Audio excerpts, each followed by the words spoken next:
more than 79% of people on this powerful platform have an average income more than 100K. So if you're looking into like selling high ticket or B2B like sort of contracts, LinkedIn is really the best place to be.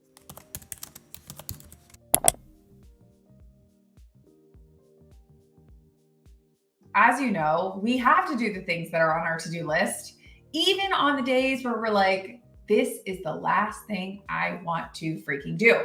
How can you get creative on those days where you're just feeling a little blah? Please help me welcome to our coffee chat someone who can help us get inspired on those uninspiring days, and that is Salina Young. Hey, Salina. Hello, Kim. Thank you so much for having me. Why you think it's important and why you have created an entire career of getting people to really understand the power of this network. I would say like there's 3 nuggets that I always talk to my clients about is the quality of audience on this platform. Like most of the clients that I get on LinkedIn, they are really educated, high net worth individual. In fact, there's like more than 79% of people on this powerful platform have an average income more than 100K. So if you're looking into like selling high ticket or B2B like sort of contracts, LinkedIn is really the best place to be. 2 is the conversation. I just love, the conversation I have on LinkedIn is not like thumbs up. There is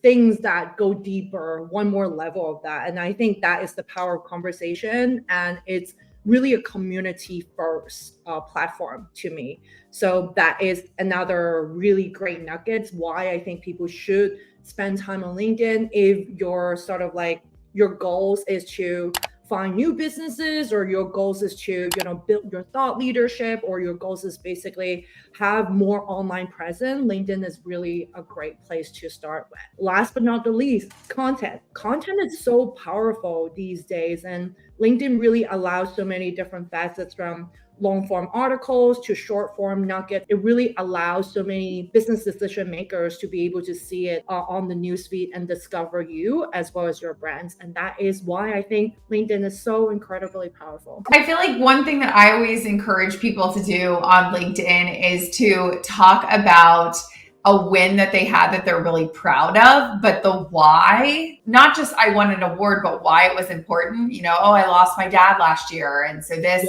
because I think people fall in love with stories a lot. Yeah. So I'm curious, when you work with people, like, is there a specific story you encourage them to tell, or maybe a little anecdote that you tell them to think about? I always go for origin story. Like, where did they land to what they're doing right now? Hero story of someone. So I would say like the CEO origin story. It's where I usually go about it. And don't let other people to tell your story. Tell your own story, right? Salina, I agree with you. I need to tell my origin story, but they're kind of stuck. They have the should down, I should do it, but they don't have the how down.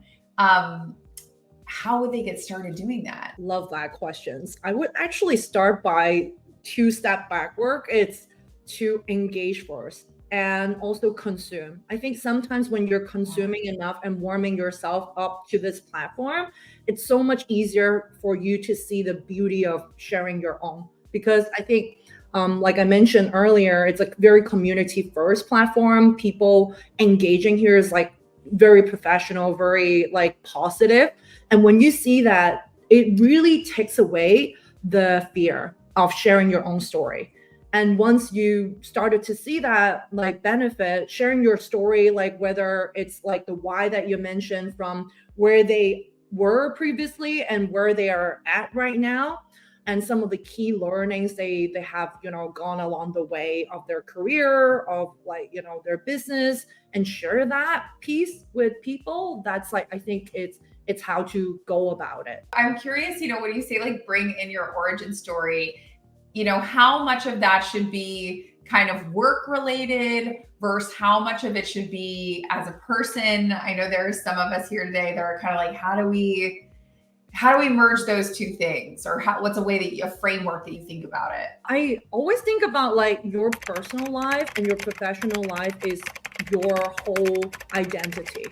So why splitting into 2? Like obviously like your dog having diarrhea, like to me, those are not value-driven content. If there's a goal in place with your content, whether it's like, sharing your thought leadership, sharing your expertise, sharing your story, sharing your lesson learned, those are the things that it's very welcome on LinkedIn. And I highly encourage people doing that as well, right? So I would go with the why, back to your really great tips of your why, the reason. But when I'm talking about breaking down origin story, I would really go for the, zero to hero, where they were at previously, maybe 5 years ago, 3 years ago. What are some of the steps it took them to get to where they are at right now? And what are the lesson learned or mistake have made? And help people maybe 2 or 3 years ago self to be better at something, to make fewer mistakes. And that's, I think, is the power of origin story. And I think a lot of people can relate to it. Hey Insider, your post and praise days are over. This episode is sponsored by Content Conversion System. Learn never share LinkedIn algorithm to boost your social engagement, grow your best fit followers, and bring your dream clients to your DMs on autopilot. I cannot wait to see you there. And now let's get back to the episode. Like including myself, like I know a lot of people are in corporate America previously and then decided to, quit their corporate jobs, have their own business. There must be so much like big learning curve there. Like why skipping ahead all those tiny little steps where it helps others to go further in both of their careers or business? What kind of drove you, or what need were you seeing that you're like, this is really what I want to put my energy into? I would say I'm an accidental entrepreneur, but I would say thanks to COVID, the bad situation I'm in, and it really pushes me to start prioritizing myself and my family. So I was in a long distance relationship with my husband and my family for a long, long time. Yeah. And I choose my career over actually anything. If anybody is interested, check out my origin story on LinkedIn and YouTube. I make up videos talking about that. But I started to reflect, what's my life priorities? Do I want to continue living, so far apart from my husband and my family? I make a decision. I was like, you know what? Enough is enough. Let's prioritize myself as well as prioritize what is actually important in my life.